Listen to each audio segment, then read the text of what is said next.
Humingi naman ng tulong si DPWH Secretary Vince Dizon sa mga dating kalihim ng DPWH para ayusin ang kagawaran. Sa kanyang pakikipagpulong, kina dating DPWH Secretary Rogelio Singson at Jose de Jesus na pag-usapan ang katiwalian sa departamento at kung paano ito masusugpo.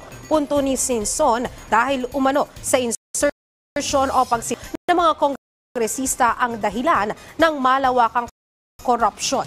Approved naman kay Singson ang hakbang ni Secretary Dizon na pagbitawin sa pwesto ang top officials ng departamento. At sa kabila ng kontrobersiya, positibo siya na marami pa ring natitirang tapat at matitinong lingkod sa DPWH. Sinabi naman ni Dizon na target din ng kanyang pakikipag-usap sa mga dating public works officials na isa-isang matukoy din ang mga bugok sa DPWH at panagutin ang mga ito.